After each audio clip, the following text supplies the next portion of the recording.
Hello, this is Bill Moran.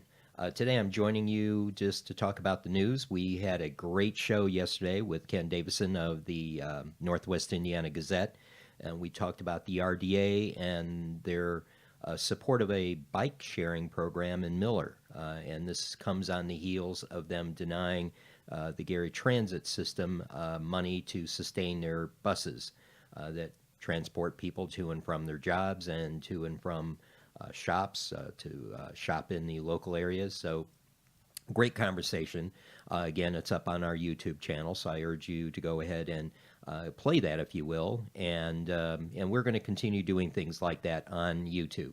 And again, I urge you, we are going to be on WVLP on Wednesdays at 11 o'clock. And particularly this next week, we are going to be having a show that is going to be our first collaboration with Porter County PAC, their show called All Rise, which is a show that will be primarily discussing recovery, substance abuse, resources for those. And so please tune in. It's something that is very, as a lot of you know, very near and dear to my heart, because we are doing a show called The Walk in addition, where we have someone come on and discuss their path in life from addiction to recovery. So please do that. Mark that on your calendars. Again, that's next Wednesday at 11 o'clock. I want to discuss some news items with you, more on a national level than local, because we do discuss that with Ken, who is a great investigative reporter. I know some people maybe take some concern over his reporting, but really I find it very informative and very well done. In fact, he does cover a lot of things that you won't find in some of the other area newspapers. And again, he is local, and that's something we're seeing. Not that I don't am a big fan of some of the writers in those other newspapers. I am, particularly Mark Chase, I think is an excellent investigative reporter. Him and I have talked about some of the things, the corruption that's been going on, and as well as some of his human interest stories. Just phenomenal writer. And I know some of my friends will disagree with me that, but we will agree to disagree. But I do support both all of our local media. I think they have excellent talents, but the fact remains there seems to be a hole that Ken covers very well. So good job, Ken. Appreciate you coming on the show. So let's talk about international news. I've got to say, in my lifetime, which I'll be honest with you, I know some of you may be shocked that think I'm a lot younger than I am, but I am 57. So over that lifetime, I've seen a lot of things. I remember at a ripe old age of 3 images on the TV during the Kennedy assassination. I mean, for some reason, those remain vividly in my mind. Probably something pretty dark to be exposed at the age of 3, but I remember everything, the videos at nauseum, the models showing how the bullet entered and exited at nauseum, and people giving their theories about the assassination, where there was foreign government collusion involvement, other than Oswald, or was Oswald working alone? So I mean that is how I started my life out at the ripe old age of 3. And my dad was a politician, so I got exposed to a lot of politics and news, and heard him debate at great lengths with people in our community. So let's turn to the international news. First of all, and I'm not going to spend a great deal of time on some of these, but some that I'm extremely passionate about, I will.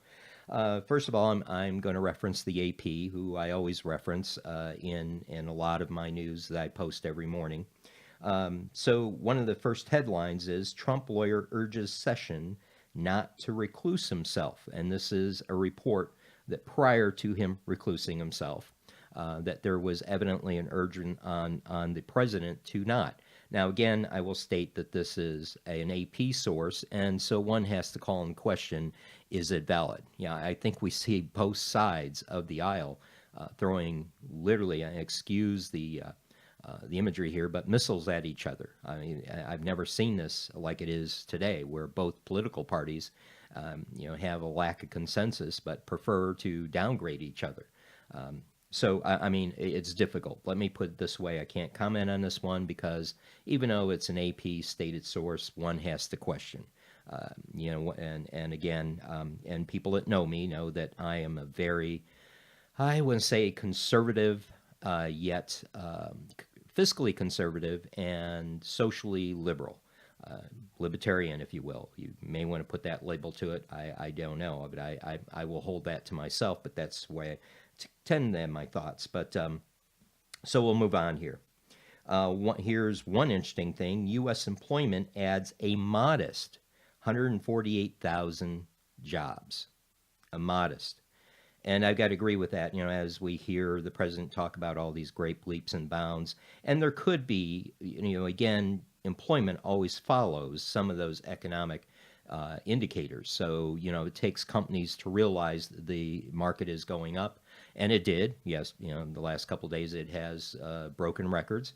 So that being given, employment always does follow that. And I think anyone that is an economic expert will agree.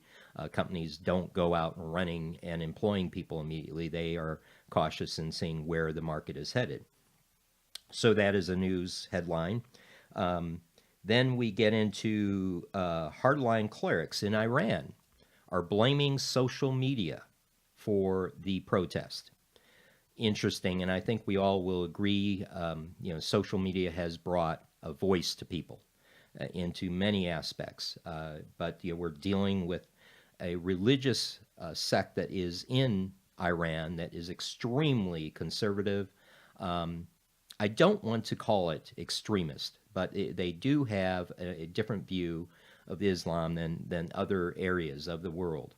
And again, we're looking at an area that is entwining the religion with the government. Something here in the United States that separation of church and state has taught us that early on in the birth of this country.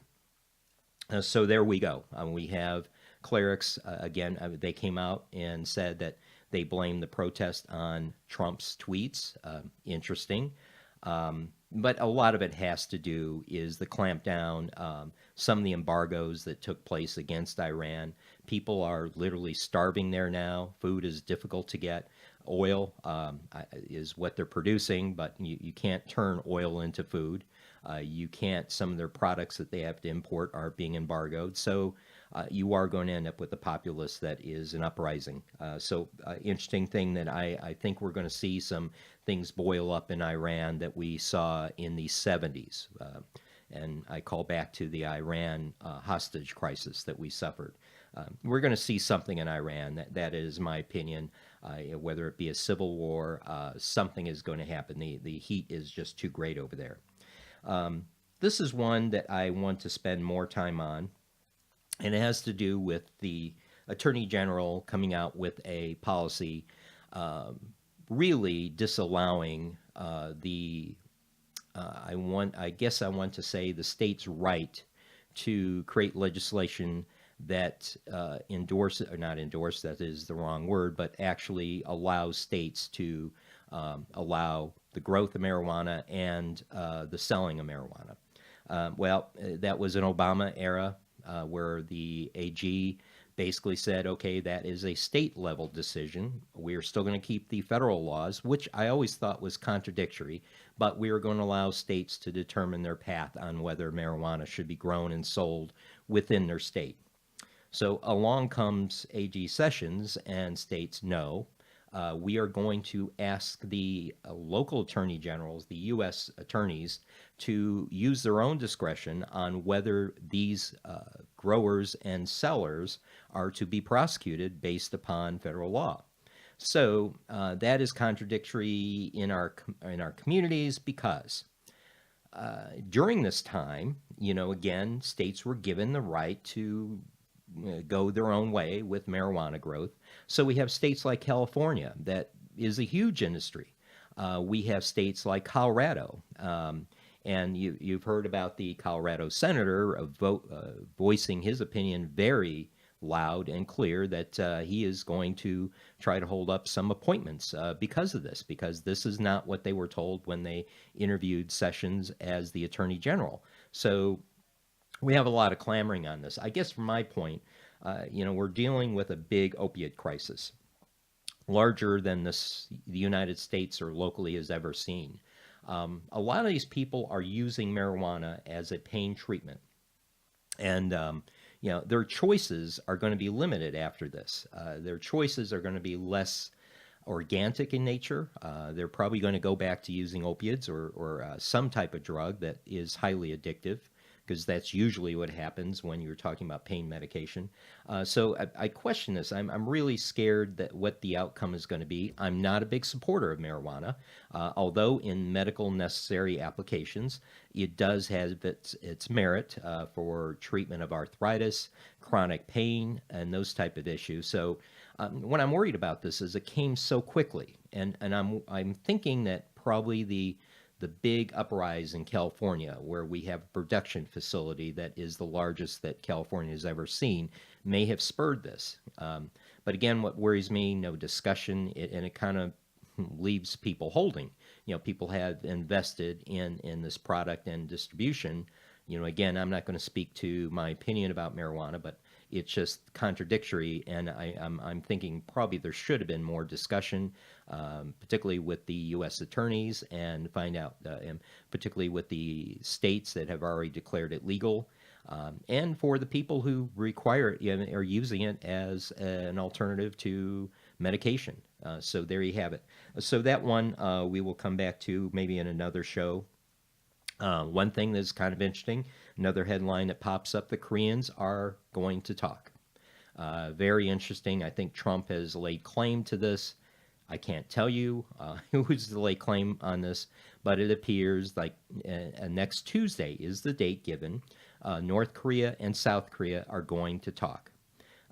If this does happen, it could mean a de-escalation in the Korean Peninsula, something that has been going on for ages, since the 40s and 50s.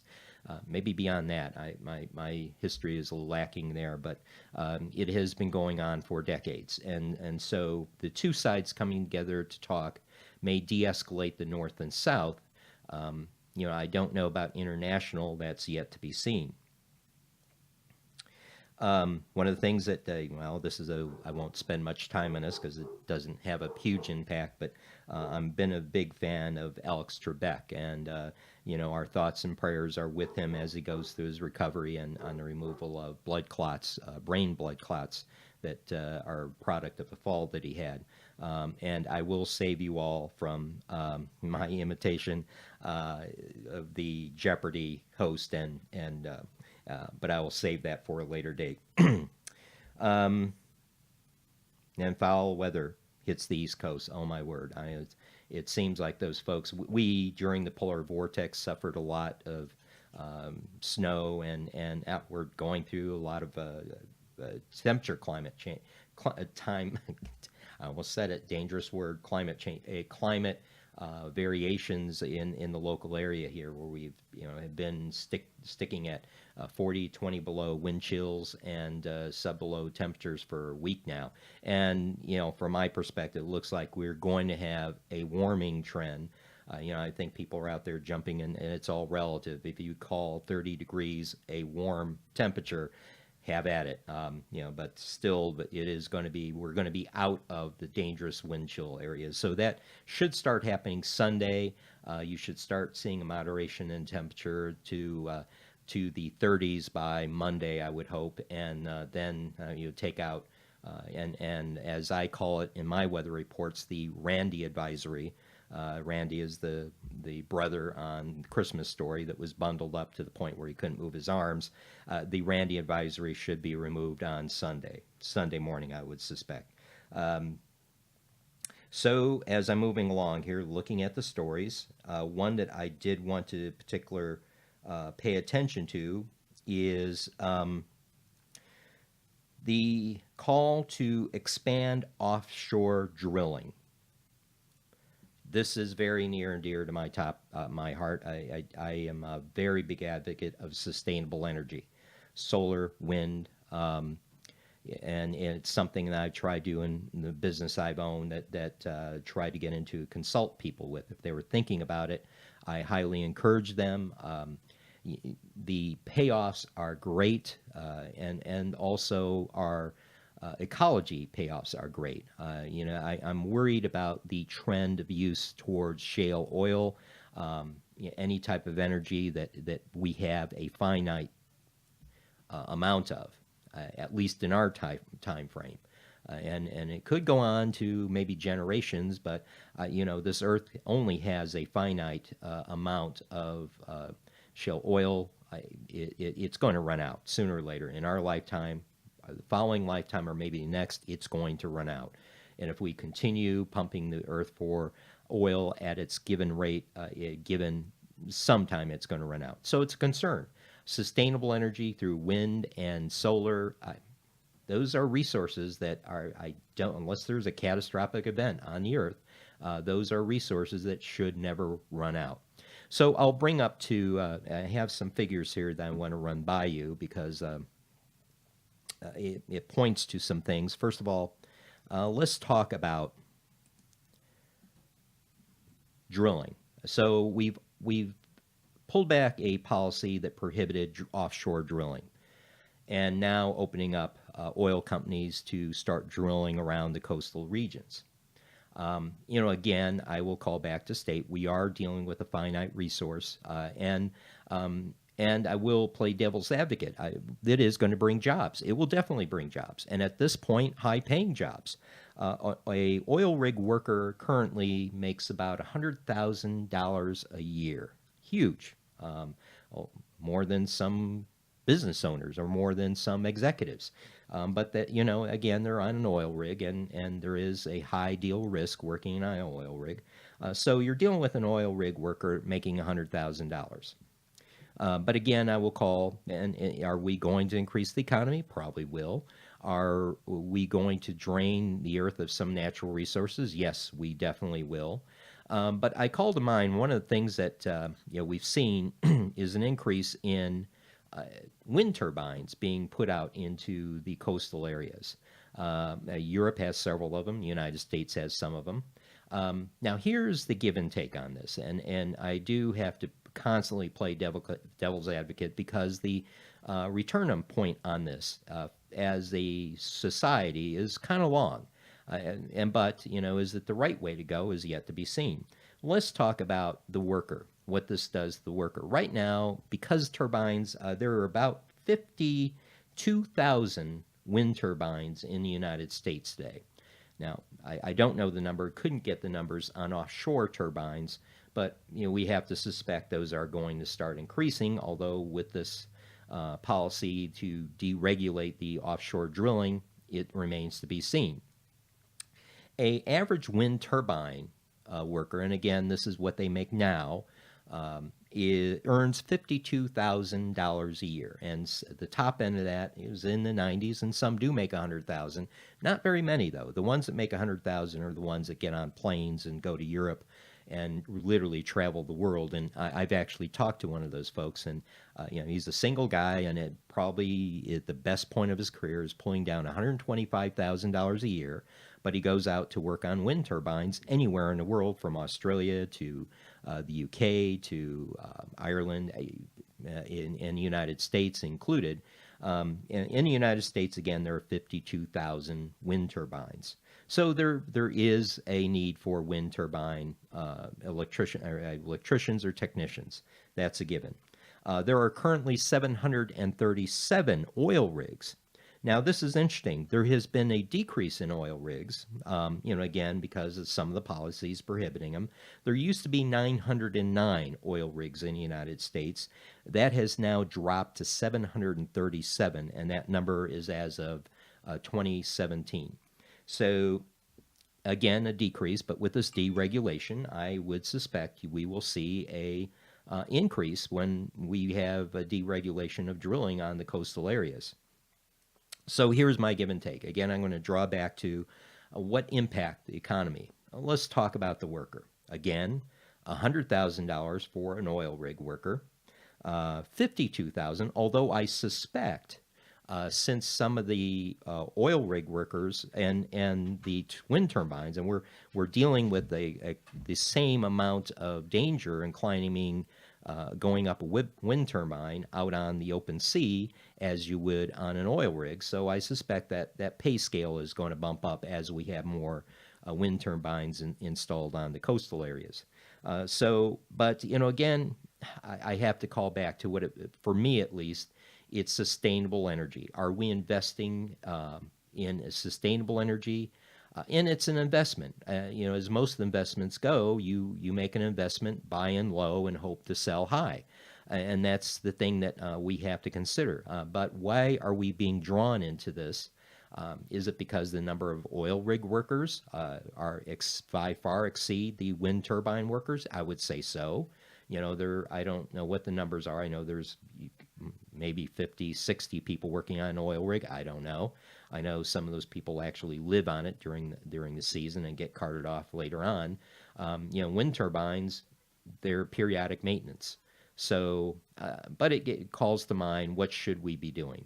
Should we be continually investing and creating jobs? But that does ultimately mean we're going to be tapping resources that are finite. Or should we be making an investment into the future of sustainability as far as economically, and to make this country that has been in the works since the 70s to make it independent energy-wise, are less dependent on foreign oil? Now, again, oil rig deregulation is probably going to mean that. But is it not better to go towards a resource that is infinite, at least in our lifetime in nature, by drawing on wind or solar? Again, this is something that I've been challenging people to think about. And right now I'm landing. We should be looking at installing resources that provide us energy that are unlimited in nature, and wind and solar is there. So with that, I'm going to close out the show. I hope this is worthwhile you listening to. I'll be doing more of these, and maybe pulling people on. I know I want to do a show on economics. In that, I'm going to have to definitely pull in some people who are more expert than I. But I would like to do that on economic development. I would like to pull in some people from the RDAs. We do have an open invitation from Patrick Limph, who we've been trying to meet up schedule-wise. They haven't come on to talk about Valparaiso's economic development, and we hope to get there soon, get him on the show, but maybe pull in some people from the RDA that we've been having quite a few discussions on to get their view of the world. So with that, I will call it a good day, and we do hope that you enjoy the rest of the day and have a very safe weekend. Hope you enjoy the increase in temperature, and I'll say goodbye for now.